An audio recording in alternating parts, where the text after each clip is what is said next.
Meatloaf is one of those things where everybody has like their go-to, but how many variations have you made? So I've probably made 30 different variations of meatloaf. And the one that's the most simple is just always my go-to. It's my favorite. This is my favorite meatloaf in the Blackstone Pellet Smoker. Let me show you how to do it.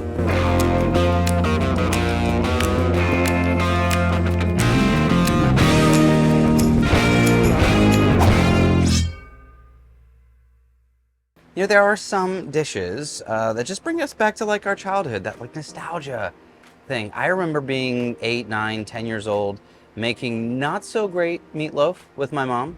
They got better over the years. Like I was saying in the beginning, variations are fun because then you find the things that you like. Maybe it's one piece from here, one piece from there, one piece from something you try completely different, but you always come back to that same combination of ingredients. Here's one thing though, however. This is a staple for me. You've got to do this. So think about like process of cooking, right? I've got my onions, my garlic, I've got my mushrooms, and I've got my bell peppers. But if I just mix the raw vegetables into my meat, it's not going to have any surface temperature, right? Because it's already mixed in to the meatloaf. So I want all of this stuff really, really tiny because I don't want any one flavor to stand out above the others. Does that make sense? Am I talking a lot, Andy?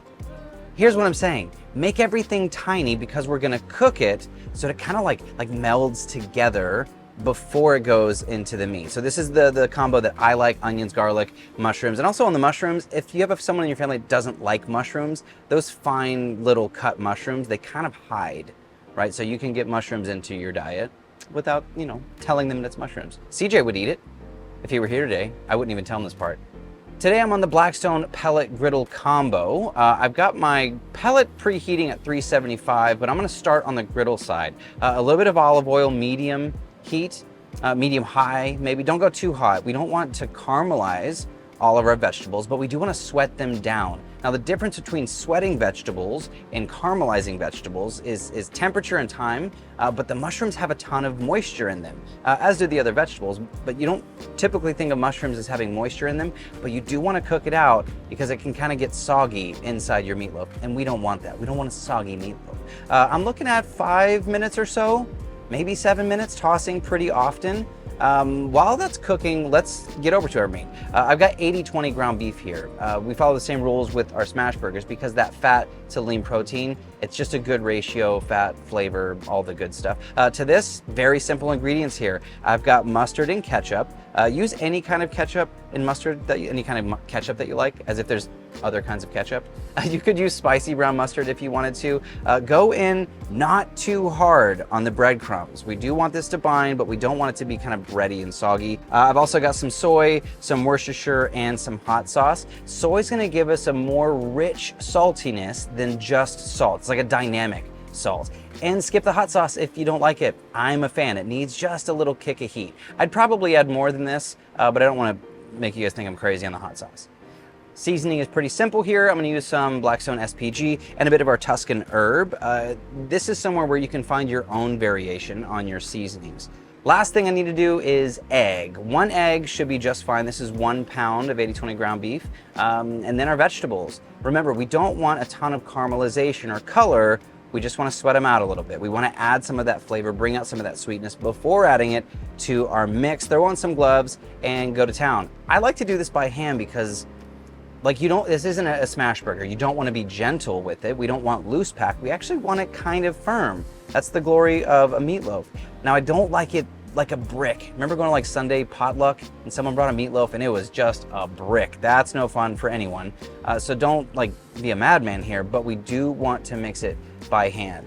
I like to go freeform here. No meatloaf pan, no bread pan, no loaf pan necessary. I'm going straight down into some aluminum. I do want to shape it, however, but it's not an exact science here, right? Just kind of a loose shape to what you want. Now, the step I really, really like, both on appearance and flavor, I've got some Wright's thick cut bacon. I'm gonna slice it in half and kind of do a little quasi braid. It's not a true braid, but it will look really, really stunning. If it's cold, the bacon doesn't really stretch, so you can use your hands and kind of pull it and stretch it to make sure you have enough to overlap in the center and have some hanging off on the sides. Repeat the process all the way down the loaf. If you want to, you can kind of add like a side piece of bacon to cap the end, and tuck everything in around it. Now, I use my fingers and tuck and pull, almost like, what did Mama say, Andy? Tuck you in at night? Look, snug as a bug in a rug?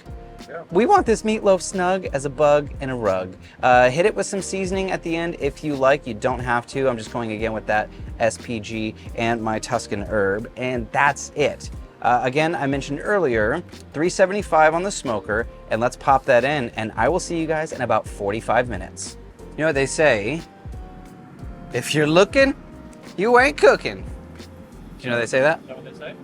Yeah, that's what I say. All right, so here we are. The moment, the moment I've all been waiting for. All right, so you'll notice we didn't actually do like a real hardcore braid. We didn't like, really weave it all in together, but we held nice. Really, really, really beautiful. On the sides, you can just use your tongs. Get rid of some of that stuff right there. We don't want that. Just little burnt extras. The goods, the goodies. You know what we can do? Let's do this. This is gonna be a feat, Ethan. We're gonna put this, warm. We're gonna put this on our cutting board and cut it. Think we can do it? I don't know, can you? I don't know. We'll see. You can do it! There he is. Wrong show. Jinx. Give me a Coke. Oh, be careful.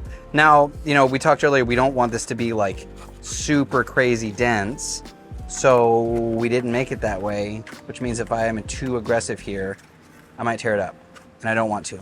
I want nice slices. Like a loaf. Did you guys eat meatloaf when you were kids? Whoa. I've Too hard. literally never had meatloaf. How is that even possible? What we're gonna do with that? I don't know. All right. I'm using my fish spatula, so I'm hoping for a little luck.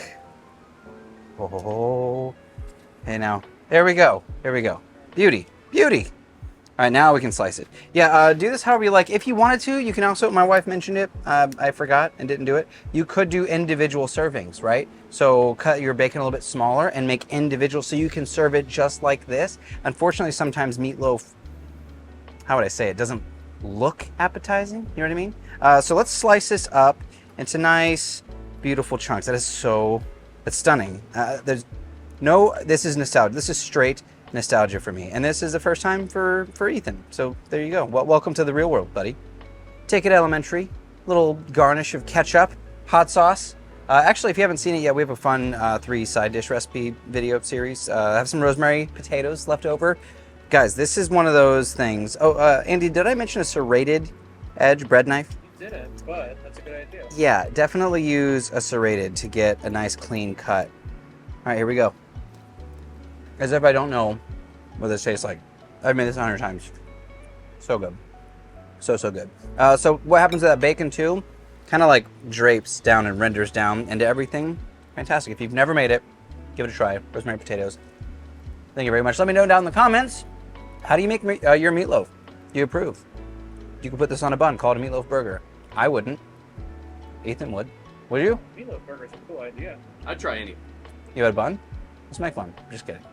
This is Cook, Eat, Repeat. We would like to help you become a better cook one recipe at a time. I'm your host, Chef Nathan Lippy, and I will see you all in the next episode.